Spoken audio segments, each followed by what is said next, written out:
Hi everyone, welcome back to my YouTube channel Love for All. Myself Ashima Agarwal. I hope that you all are doing well. Sorry guys, कल किसी reason के कारण मैं video upload नहीं कर पाई थी, तो आज मैं ट्राई करूँगी कि हम ये वाला जो एक्ट है एसेंशियल कमोडिटीज़ एक्ट कंप्लीट कर लें। और अगर कोई एक आधा कंसेप्ट रह भी गया तो मैं ट्राई करूँगी कि वो मैं शॉर्ट वीडियो में ही अपलोड कर दूँगी। तो उससे पहले की वीडियो में हमने प्राइसिंग वाला टॉपिक कंप्लीट कर लिया था, प्राइसिंग ऑफ एसेंशियल कमोडिटी। एक तरह से हमारा सेक्शन 3 पूरा कंप्लीट हो गया है। आज की वीडियो में हम सेक्शन 6A देखेंगे, जिसके अंदर confiscation of the essential commodities की बात की गई है। सेक्शन 6 के अंदर पहले आता है सेक्शन 6A, जिसमें कि उन्होंने किसके बारे में बात की गई है, seizure and confiscation of the essential commodity. अब इसमें दो टर्म्स आई, सीजर और कॉन्फिस्केशन। अब इन दो टर्म्स का मतलब क्या होता है, पहले हम ये देखते हैं। तो जनरली मतलब पहले हम देखते हैं सीजर क्या होता है। सीजर मतलब क्या होता है कि मान लो आपकी या मेरी कोई प्रॉपर्टी है, ठीक है। आपकी और मेरी प्रॉपर्टी को जब पोजेस कर लिया जाता है, जब जब्त कर लिया जाता है हमारी मर्ज़ी के बिना, तो उसको हम कहते हैं सीजर। कि मतलब मेरी मर्ज़ी के बिना मेरी प्रॉपर्टी को जब्त कर लिया गया। और कॉन्फिस्केशन का मतलब क्या होता है, जो आपकी या मेरी प्रॉपर्टी को सीज़ किया गया, जब उस प्रॉपर्टी को कोर्ट डिस्पोज ऑफ कर देता है ना, तो उसको हम कहते हैं कॉन्फिस्केशन। तो मतलब कॉन्फिस्केशन करने के लिए पहले सीजर होना ज़रूरी है। जब तक किसी प्रॉपर्टी को सीज नहीं किया जाएगा तब तक उस प्रॉपर्टी को कॉन्फिस्केट भी नहीं किया जाएगा। तो अब हम देखते हैं इसके अंदर क्या लिखा है। पहला पॉइंट है, the expression seize means to take the possession contrary to the wishes of the owner of the property. वही चीज़ कि आपकी या मेरी प्रॉपर्टी है तो हमारी मर्जी के बिना हमारी प्रॉपर्टी को जब्त कर लिया गया, ठीक है। Second point is confiscation is a mode by which courts can dispose of the property which is seized. मतलब जिस प्रॉपर्टी को सीज किया गया ना, जब्त किया गया, उस प्रॉपर्टी को जब कोर्ट डिस्पोज ऑफ करता है तो उसको हम कहते हैं confiscation. Confiscation is an action posterior to the seizure of an essential commodity. मतलब कॉन्फिस्केशन तभी की जाएगी जब किसी प्रॉपर्टी को सीज कर लिया जाएगा। जो प्रॉपर्टी सीज्ड नहीं है उसको हम कॉन्फिस्केट नहीं कर सकते, ठीक है। उसके बाद लिखा है any commodity which has been seize could be confiscated. वही कि जो कमोडिटी सीज्ड है उसी को हम कॉन्फिस्केट कर सकते हैं, ठीक है। अब नेक्स्ट पॉइंट क्या है, where an essential commodity is seized a report of such seizure shall be made and send to the collector of the district in which such essential commodity is seized. अब इन्होंने क्या कहा कि मान लो मैं जलंधर की हूँ, ठीक है। अगर मेरी कोई असेंशियल कमोडिटी को सीज किया गया है, तो जब किसी भी कमोडिटी को सीज किया जाता है ना, तो उस पर्टिकुलर सीजर की एक रिपोर्ट बना के ना, उस कमोडिटी के सीजर की एक रिपोर्ट बना के उस एरिया के कलेक्टर को सेंड कर दी जाती है, ठीक है। मान लो जलंधर का जो एरिया का कलेक्टर है, जलंधर डिस्ट्रिक्ट का जो कलेक्टर है, उसको वो रिपोर्ट भेज दी जाएगी कि इस पर्टिकुलर कमोडिटी को सीज किया गया है, ठीक है। अब नेक्स्ट पॉइंट क्या है, द कलेक्टर में direct for the production of the seized commodity before him, and if he is satisfied that there has been a contravention of the order under section 3, he may pass the order for the confiscation of the essential commodity। अब देखो, हमने कहा scissor के बाद होता है confiscation. Confiscation के लिए पहले जो रिपोर्ट है वो कलेक्टर को भेजी जाती है। अगर कलेक्टर सेटिस्फाई होता है कि जो कमोडिटी को सीज किया गया वो सही किया गया, मतलब उस कमोडिटी को सीज इसलिए किया गया क्योंकि सेक्शन 3 में जो कई कई बातें थी उनको कॉन्ट्रावेन किया गया था, तब कलेक्टर जो है कॉन्फिस्केशन का ऑर्डर पास कर देगा। बट अगर इन केस जो रिपोर्ट भेजी गई है किसी प्रॉपर्टी की और उस पर्टिकुलर केस में सेक्शन 3 की कोई भी बात को कॉन्फिस्केट नहीं किया गया, मतलब सारे रूल्स को फॉलो किया गया बट स्टिल कमोडिटी को सीज किया गया है, तो उस केस में जो कलेक्टर है उस नोटिस को कैंसिल भी कर सकते हैं, ठीक है। तो उसके बाद उन्होंने क्या कहा कि so seized along with any package or covering in which such essential commodity is found and any animal vehicle vessel or other conveyance used in carrying such essential commodity. तो हमने ये देखा था ना सेक्शन 3 के अंदर कि जब असेंशियल कमोडिटी की एंट्री के लिए, एग्जिट के लिए या एग्जामिनेशन के लिए किसी भी व्हीकल वेसल एयरक्राफ्ट को यूज़ किया जाता है जो कि मना किया गया है, तो उस पर्टिकुलर चीज़ को भी सीज़ कर लिया जाता है। तो अगर ऐसा कुछ पाया जाता है कि असेंशियल कमोडिटी की एंट्री या एग्जिट के लिए कोई एनिमल, व्हीकल, वेसल या एयरक्राफ्ट यूज़ किया गया है तो उसको भी सीज कर लिया जाएगा। अब नेक्स्ट पॉइंट क्या है, इफ़ एनी फूड ग्रेन्स और edible oil seeds have been seized, अगर किसी फूड ग्रेन को या एडिबल ऑयल को सीज किया गया है, and order for confiscation of such food grains और edible oil seeds can not be made by the collector. ऐसे सीजर के जो कॉन्फिस्केशन का ऑर्डर है वो कलेक्टर पास नहीं कर सकता। Collector food grains oil seeds का जो कॉन्फिस्केशन का ऑर्डर है वो नहीं पास कर सकता। सिंपल सी बात इन्होंने इसमें ये कही है। ठीक है। लास्ट पॉइंट क्या है, also the owner of the animal, vehicle, vessel or the other conveyance shall be given an option to pay the fine not exceeding the market price at the date of seizure in lieu of its confiscation. अब देखो हमने पढ़ा था ना ये point में कि if it is found that any animal, vehicle, vessel वगैरह पाया जाता है तो उसको भी सीज कर लिया जाता है। तो इसमें क्या है, जो उस एनिमल, व्हीकल या वेसल का जो ओनर है उसको एक ऑप्शन ये भी दी जाती है कि या तो वो फाइन पे कर दें और अपने उस पर्टिकुलर व्हीकल, एनिमल या वेसल को छुड़वा लें, और जो फाइन होगा वो मार्केट प्राइस से ज़्यादा नहीं होना चाहिए। मार्केट प्राइस उस दिन का लिया जाएगा जिस दिन उस प्रॉपर्टी को सीज किया गया था। ठीक है। तो हमने इसमें क्या देखा, दोबारा से देख लो। सीजर का मतलब क्या होता है कि हमारी मर्जी के बिना हमारी प्रॉपर्टी को जब्त कर लेना। कॉन्फिस्केशन का मतलब क्या होता है, जब किसी प्रॉपर्टी को सीज कर लिया जाता है तो जब कोर्ट्स उसी एक पर्टिकुलर सीज्ड प्रॉपर्टी को डिस्पोज ऑफ करते हैं तो उसको हम कहते हैं कॉन्फिस्केशन।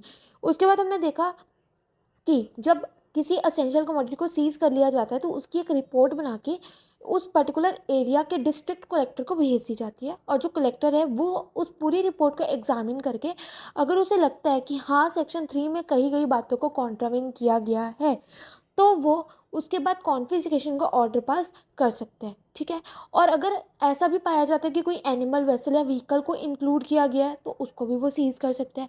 उसके बाद हमने देखा कि अगर कोई फूड ग्रेन्स या एडिबल ऑयल सीड्स वगैरह की सीज किया गया है तो उस केस में जो कॉन्फिस्केशन का ऑर्डर है वो कलेक्टर पास नहीं कर सकता। और लास्ट पॉइंट हमने देखा कि जो एनिमल, व्हीकल, वेसल या कोई भी और चीज़ को यूज़ किया गया है तो उस पर्टिकुलर चीज़ का जो ओनर है, उस पर्टिकुलर व्हीकल का, एयरक्राफ्ट का जो ओनर है, उसको एक ऑप्शन दिया जाता है कि वो फ़ाइन पे कर दे और अपने उस पर्टिकुलर व्हीकल वगैरह को छुड़वा के ले जाए। और जो फ़ाइन है वो मार्केट प्राइस से ज़्यादा नहीं होना चाहिए। मार्केट प्राइस उस दिन का लिया जाएगा जिस दिन उस पर्टिकुलर कमोडिटी को सीज किया जाएगा। ठीक है। तो ये था कि seizure and the confiscation of the essential commodities. काफ़ी ईजी है, कुछ नहीं है, बेसिक यही है कि पहले सीजर किया जाएगा उसके बाद ही कॉन्फिस्केशन किया जाएगा। कलेक्टर का बताया कि कलेक्टर का क्या रोल है, उसके बाद कलेक्टर किन किन चीज़ों में कॉन्फिस्केशन का ऑर्डर नहीं पास कर सकता, और जो पर्टिकुलर व्हीकल, एयरक्राफ्ट वगैरह उसका जो ओनर है उसको क्या क्या ऑप्शन दिए गए हैं। सिंपल सी चीज़ में यही थी। अब नेक्स्ट क्या है, issue of show cause notice before the confiscation of any essential commodity. इसके बारे में बात की गई है सेक्शन 6B में। सेक्शन 6A में बात की गई थी seizure and the confiscation. Section 6B में बात की गई है issue of show cause notice. इसमें क्या लिखा है, पहला point, before passing an order of confiscation the owner of the essential commodity, package, covering, animal, vehicle, vessel or any other conveyance is required to give a notice in writing informing him of the grounds on which it is proposed to confiscate the above goods। देखो, scissor तो हमारी मर्जी के बिना कर लिया जाएगा, ठीक है, बट कभी भी किसी प्रॉपर्टी को जब हमने कॉन्फिस्केट करना होता है, जब कोर्ट है, जब कलेक्टर ने कॉन्फिस्केशन का ऑर्डर पास कर दिया तो ये नहीं कि सीधा कॉन्फिस्केशन कर दिया, डिस्पोज ऑफ कर दिया प्रॉपर्टी को, नहीं। उस कॉन्फिस्केशन से पहले जो उस एसेंशियल कमोडिटी का मालिक है, उस प्रॉपर्टी का, उस वेसल का या किसी भी चीज़ का जो मालिक है, उसको एक नोटिस भेजा जाएगा कि तुम्हारी इस पर्टिकुलर प्रॉपर्टी को कॉन्फिस्केट किया जा रहा है, डिस्पोज ऑफ किया जा रहा है इन बेसिस के ऊपर कि तुमने कौन सा रूल नहीं फॉलो किया, तुमने कौन सी रेगुलेशन नहीं फॉलो की, तुमने कौन से लॉ को कॉन्ट्रावेन किया। ठीक है। तो एक प्रॉपर रिपोर्ट भेजी जाएगी उस बंदे को जिसकी एसेंशियल कमोडिटी को कॉन्फिस्केट किया जाएगा। ठीक है। और वो चीज़ें बताई जाएगी कि किन किन बेसिस पे उसकी प्रॉपर्टी को कॉन्फिस्केट किया जा रहा है। ठीक है। और ये नोटिस इसलिए भेजा जाता है क्योंकि देखो, कोई भी ऑर्डर पास करना है, एक अपॉर्चुनिटी ऑफ बीइंग हर्ड देना इज कंपल्सरी। तो जिस बंदे की प्रॉपर्टी है उसको एक अपॉर्चुनिटी ऑफ बीइंग हर्ड दी जाती है, to provide him an opportunity of being heard in the matter. ठीक है। सेकेंड पॉइंट क्या है, it may be noted that no order of confiscation can be made if the owner proves to the satisfaction of the collector that the said modes of transport owned by him were used in carrying the essential commodity without his knowledge। अब देखो, जिस बंदे की property को confiscate करने का order पास किया गया है, तो अगर जिस पर्सन का, मान लो आपकी या मेरी कोई प्रॉपर्टी का हमें नोटिस आया और मैंने प्रूव कर दिया कि भाई मेरे को तो पता ही नहीं था कि मेरी प्रॉपर्टी को इस तरह से यूज़ किया जा रहा है, या मेरे वेसल को या मेरे व्हीकल को इस तरह से यूज़ किया जा रहा है, मुझे तो पता ही नहीं था, मुझे तो यही कहा गया था कि किसी और चीज़ के लिए यूज़ करना है, ट्रैवलिंग वगैरह के लिए, मुझे नहीं पता था कि इसमें एसेंशियल कमोडिटीज़ का इन्होंने करना है, ट्रांसपोर्ट वगैरह।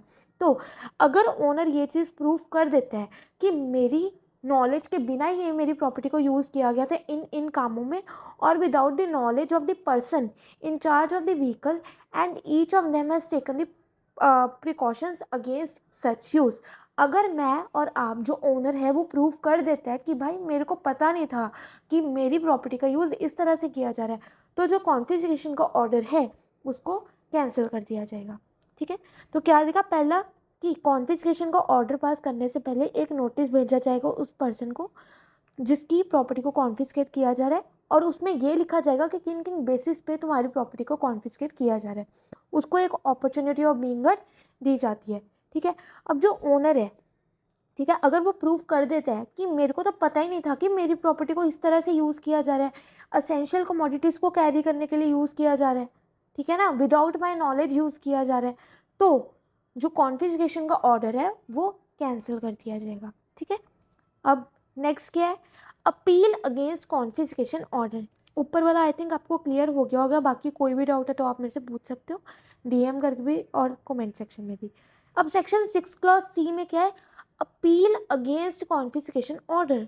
अब देख लो, आप या मैं ओनर है, मैंने प्रूफ कर भी दिया, मैंने कह दिया भाई मेरे को नहीं पता था कि मेरी नॉलेज के बिना ऐसे ऐसे हो रहा है, ठीक है, बट स्टिल उन्होंने कॉन्फिस्केशन का ऑर्डर पास कर दिया, कोर्ट ने कॉन्फिस्केशन का ऑर्डर पास कर दिया, तो उसके अगेंस्ट में अगर मैंने अपील फाइल करनी है तो मैं कहाँ पे करूँगी, कैसे करूँगी, उसके बारे में बात की गई है सेक्शन 6C के अंदर, नॉट क्लॉज 6C के अंदर। अब इसमें क्या लिखा है, any person aggrieved by the order of confiscation may appeal to the state government। अगर आप या मैं कॉन्फिस्केशन के ऑर्डर से कॉन्फिस्केशन के ऑर्डर के खिलाफ हैं, तो मैं स्टेट गवर्नमेंट के पास जाके अपील कर सकती हूँ 1 महीने के अंदर अंदर। जिस दिन मेरा कॉन्फिस्केशन का ऑर्डर पास किया गया है उसके बाद मैं 1 महीने के अंदर अंदर पास कर सकती हूँ, उसके बाद नहीं कर सकती। ठीक है। The second point is the state government shall give an opportunity to the appellant to be heard and pass such order as it may think fit, confirming, modifying और annulling का मतलब होता है cancelling the order appealed against। अगर जो state government को हमने appeal की, स्टेट गवर्नमेंट जो अपीलेंट है, मतलब आपने या मैंने अगर अपील किया तो हम क्या हो गए, अपीलेंट, हमें एक अपॉर्चुनिटी ऑफ बीइंग हर्ड दी जाएगी और उसी अकॉर्डिंग वो ऑर्डर पास करेगी। उसको अगर लगता है कि भाई जो बंदा कह रहा है वो सही कह रहा है, अगर आपने या मैंने सही कहा तो वो ऑर्डर कैंसिल भी कर सकती है। अगर लगता है कि भाई पनिशमेंट ज़्यादा ही दी जा रही है, कॉन्फिस्केशन हद से ज़्यादा की जा रही है, प्रॉपर्टी को इतना डिस्पोज ऑफ नहीं करना चाहिए, तो वो थोड़े चेंजेस ला देगी ऑर्डर में। ठीक है। Third point is if the appeal has been decided in the favour of appellant. अगर हमारे फेवर में अपील फाइल की जाती है तो हमें ये हक है कि हम अपनी प्रॉपर्टी को, हमारे कॉन्फिस्केटेड गुड्स को दोबारा से अपने पास ला सकते हैं। बट अगर किसी रीज़न से जो हमारे गुड्स कॉन्फिस्केट किए गए थे वो नहीं रिटर्न कर पा रहे, या क्या पता उन्होंने डिस्पोज ऑफ कर दिए हों पहले ही, तो उस केस में उन्होंने क्या कहा कि आप या मैं जिनकी प्रॉपर्टी को कॉन्फिस्केट किया गया है, अगर हमें प्रॉपर्टी नहीं रिटर्न कर पा रहे, अगर वो किसी भी रीज़न से, तो हमें इंटरेस्ट की अमाउंट दे दी जाएगी, कैलकुलेट करके जिस दिन हमारी प्रॉपर्टी को सीज़ किया गया था उसके अकॉर्डिंग जो रीज़नेबल अमाउंट बनेगी इंटरेस्ट की वो हमें दे दी जाएगी। क्या देखा हमने इसमें, कंफ्यूज बिल्कुल नहीं होना, बहुत ईजी है। क्या कि अपील अगेंस्ट कॉन्फिस्केशन ऑर्डर, क्या देखा, अगर कोई पर्सन, आप या मैं, हमारी प्रॉपर्टी को अपील कॉन्फिस्केट किया गया, हमें लगा कि भाई ये तो इन्होंने गलत ऑर्डर पास किया, तो मैं स्टेट गवर्नमेंट के पास जाके अपील कर सकती हूँ 1 महीने के अंदर अंदर from the date of passing the order. उसके बाद क्या है, स्टेट गवर्नमेंट हमें एक अपॉर्चुनिटी ऑफ बीइंग हर्ड देगी और उसी अकॉर्डिंग वो ऑर्डर पास करेगी, या तो कैंसिल कर देगी या उसमें कुछ चेंज कर देगी, ठीक है। और कैंसिल का मतलब क्या होता है, एनुअलिंग, ठीक है। उसके बाद हमने क्या देखा कि अगर अपील हमारे फेवर में आती है तो हमें ये हक है कि हम अपनी प्रॉपर्टी को दोबारा से अपने पास ला सकें। जो भी हमारे गुड्स है कॉन्फिस्केट किए गए या जो भी हमारी प्रॉपर्टी है उसको मैं अपने पास वापस ला सकती हूँ। बट अगर किसी रीज़न के कारण नहीं पॉसिबल कि मैं अपने गुड्स को वापस ले लूँ या मैं अपनी प्रॉपर्टी को वापस ले लूँ, तो क्या किया जाएगा, मुझे एक अमाउंट इंटरेस्ट कैलकुलेट करके मुझे वो दे दिया जाएगा मेरी प्रॉपर्टी के अगेंस्ट, ठीक है। ये था अपील अगेंस्ट कॉन्फिस्केशन ऑर्डर। अब सेक्शन 6A क्लॉज 2 में बात की गई है sale of the seized commodity. जिस कमोडिटी को सीज किया गया उसकी सेल कर देना।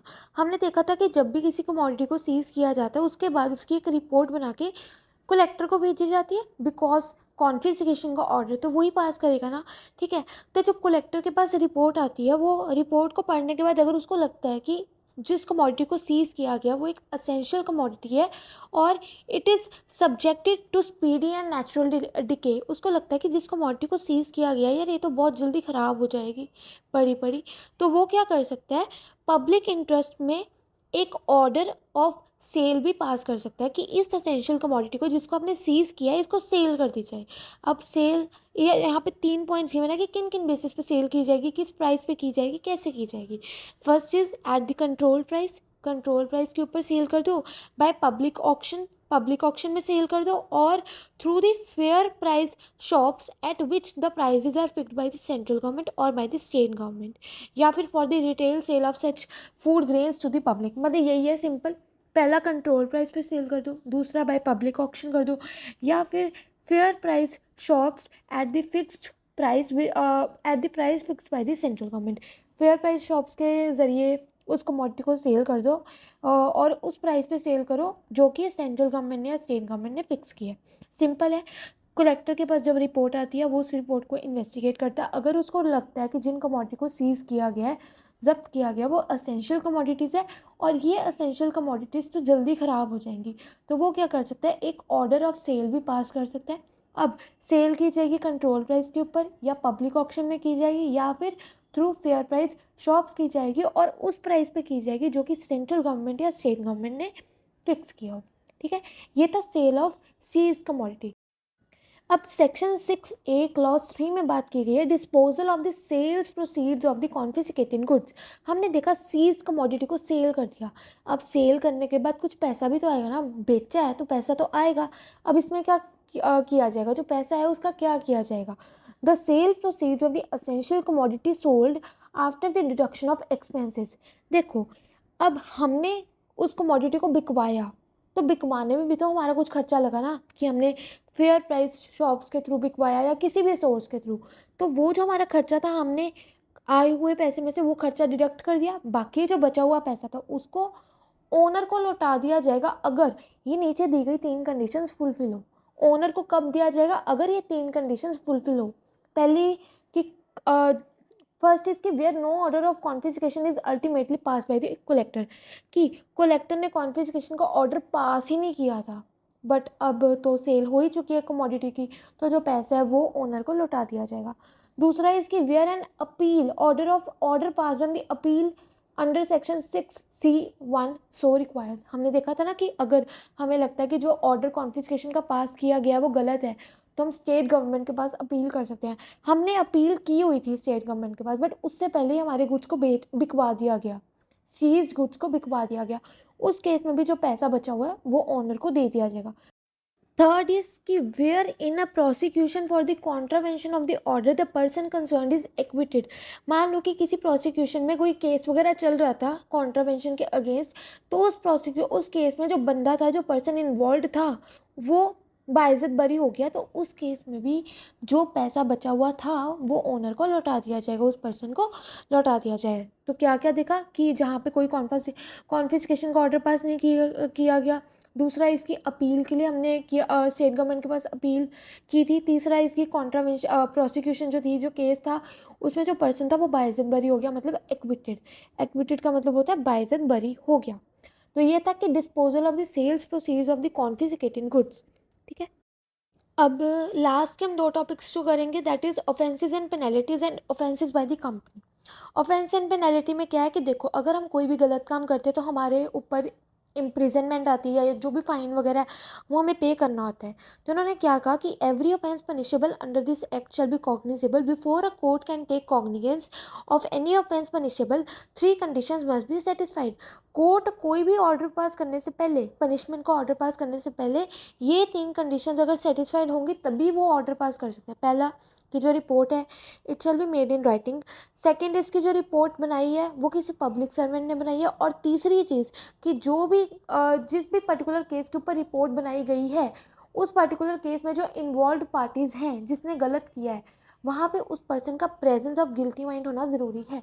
अगर गिल्टी माइंड की प्रेजेंस नहीं है, देयर इज़ नो मेंसरिया, तो उस केस में कोई भी मेरे ऊपर सज़ा लागू नहीं होगी। ठीक है, क्या कहा? पहला, रिपोर्ट राइटिंग में होनी चाहिए, रिपोर्ट किसी पब्लिक सर्वेंट ने लिखी होनी चाहिए, एंड तीसरा is presence of guilty mind or mens rea. And the last topic for today's video is offence by the company.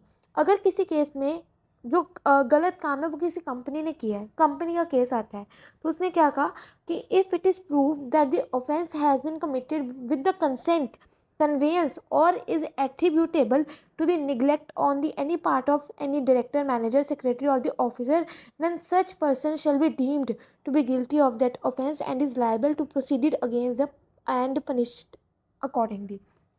क्या कहा उन्होंने? कंपनी के केस में अगर कोई गलत काम होता है और ये प्रूव हो जाता है कि जो काम किया गया है, जिस पर्टिकुलर चीज़ में भी गलत काम किया गया है, कोई भी अगर मिस्टेक हुई है वो सबके कंसेंट से हुई है, सबको पता था कि ये काम होगा तो शायद गलत हो सकता है, ठीक है, और या फिर पता होते सोते भी डायरेक्टर ने, मैनेजर ने या सेक्रेटरी ने या किसी भी ऑफिसर ने उस चीज़ को अनदेखा कर दिया, निगलेक्ट कर दिया, तो उस केस में क्या है कि उस पर्टिकुलर पर्सन को गिल्टी माना जाएगा कि उसने ये काम गलत किया और उसको उसके गलत काम की सज़ा दी जाएगी। He shall be liable to be proceeded against and punished accordingly. Punishment क्या होगी? या तो जेल की सज़ा होगी, ऑफेंस के अकॉर्डिंग होगी, या फिर पेनल्टी होगी, फाइन वगैरह देना होगा। सिंपल। क्या देखा कि अगर कंपनी के केस में कोई गलत काम होता है और ये प्रूव किया जाता है कि जो काम है वो सबके कंसेंट से किया है, सबने हामी भरी थी, ठीक है, उनको पता था कि शायद कुछ गलत हो सकता है, बट उन्होंने उन सब चीज़ों को इग्नोर किया। किन्होंने किया? डायरेक्टर ने, मैनेजर ने, सेक्रेटरी ने या किसी भी ऑफिसर ने। तो उस केस में जिस पर्सन ने भी निगलेक्ट किया है, जिस पर्सन ने भी इन सब चीज़ों को अनदेखा किया कि ये गलत हो सकता है, उस केस में उस पर्सन को पनिशमेंट दी जाएगी। He shall be liable to be punished accordingly. ठीक है, तो ये था हमारा offences and penalties and the offences by company. इसके बाद बस ये छोटा सा ही रह गया, इसमें मेंसरिया है। मेंसरिया का मतलब क्या होता है? गलत काम जिसमें प्रेजेंस ऑफ गिल्टी माइंड होना ज़रूरी है। सेक्शन 7 के अंदर, असेंशियल कमोडिटीज़ एक्ट के सेक्शन 7 के अंदर इसकी बात की गई है, मेंसरिया और गिल्टी माइंड। मेंसरिया को हम गिल्टी माइंड भी कहते हैं, और जब भी किसी भी केस में प्रेजेंस ऑफ मेंसरिया होगी वो एक पर्टिकुलर चीज़ को हम पनिशेबल कंसीडर करेंगे। मतलब यार मेरा दिमाग ही गलत था, मेरा इंटेंशन ही गलत था, मैं चाहती थी कि गलत हो, तो वहाँ पे मेंसरिया होगा। तो mens rea is an essential ingredient of any criminal offence.